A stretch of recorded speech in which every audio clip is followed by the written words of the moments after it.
Got a message from the YouTube comments this morning. Tim from Kukuli Bushcraft. He says I look busy. Well, I'll try not to be offended. But I mean, can't you tell I'm a man of leisure?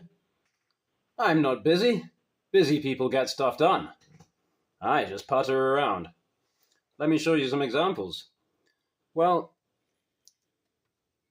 here's this knife that I'm making for Tim. Will you focus? This one. Yeah, so since I banged it out on the big grinder at the forge, I think I might have removed maybe 25% more of the metal. But I did that in an incredibly painstakingly inefficient way. And so by way of demonstration of how it comes to be that I take so long over something that is, it's not that complicated. And I have access to good equipment and guidance and all the rest. Here's a slingshot fork that I collected today. And this serves for me as a very good example because I started out whittling chopsticks. Have you ever tried to whittle a chopstick out of a piece of wood? It's surprisingly difficult, at least for me, especially because I would start out with maybe something this thick and then try and whittle it down into a chopstick. Just no idea, But you get used to squinting at things and trying to make them straight and symmetrical and so forth. And that's what I got used to doing later whittling slingshot forks. You start out with something like this. I can see a slingshot in there. Of course, I could make an asymmetrical one, but my tendency is I always want to bring it to symmetry. That's kind of my obsession, that's what I like, is saying, well, how can I get this into a symmetrical shape? Taking maximum advantage of the thing,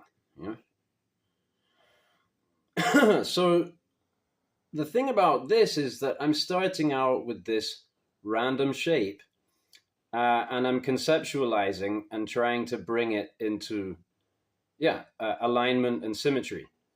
And much the same is what I did with this. I started out with a chisel. Let me grab an example.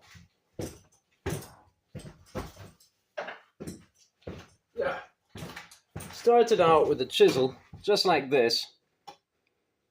And, it does look very different from a slingshot fork. It looks pretty flat. It looks like it's got some straight edges on it and so forth. But of course, flat and straight and all that stuff is relative. It's very relative. Also, it has these extra bevels here. You got stuff to work around. And also there's a grain that is stamped into this metal, meaning that, and there you can see it's not totally straight, right? There's a grain stamped into the metal, meaning that when you start taking off, it's not necessarily, by my experience, maybe I'm tripping, right? But by my experience, metal behaves kind of like wood in that you remove one part and then now the grain is pulling it in a different direction. So it doesn't behave entirely predictably. Anyway, so the point I'm getting at is usually when you make a knife, by modern knife making procedures, let me grab another example. Here's a wrap of examples. So here's something I've been meaning to show off. The Mark II for my bush knife in Damasteel, right? So I started out with a completely flat piece of stock and I was able to scribe lines all the way around and I was able to draw my design and so forth. So what I learned from Vinny at the forge when I took him this and showed him my progress was that to make this, it's really not such a good idea as I thought to start out with the chisel, with the handle on it, and start grinding it like this and grind out the shape. Because now what I end up with is this. I end up with something completely abstract that is approaching the form that I want it, but I have no reference points. So I just have to squint at it and feel it and stroke it with my fingers and then put it away and then squint at it some more. Then I polish it and then I see that, no, I polished it. I can see it's all wrong. So then I have to rough it up again, and on it goes. Now, I'm not complaining. This is beautiful because I'm learning. And I'm learning that I'm not going to keep doing this way. Now I'm going to take the handle off and I'm going to flatten the piece of stock and get it nice and flat. That'll be the first thing I do. And then I can scribe lines and I can do all that stuff. So thanks, Tim, for accepting my challenge and helping me come to this very awesomely useful conclusion.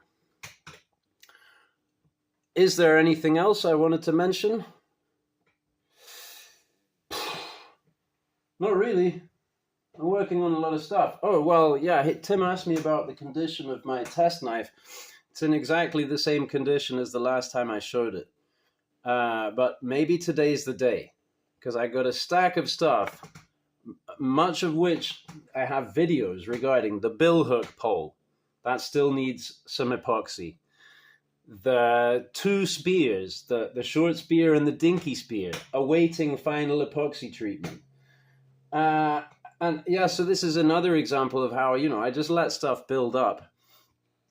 But the truth is, I'm realizing with epoxy, when you work with a larger quantity, it's better because you can get a better reaction.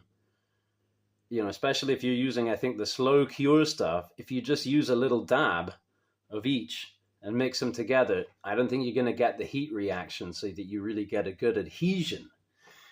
It's better if you can mix up a big quantity.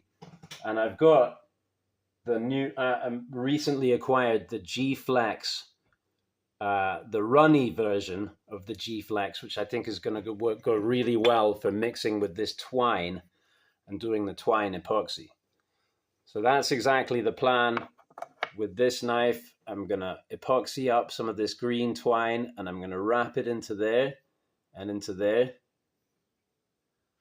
And then I'll sand it down later and it should be attractive and functional. Thanks for watching.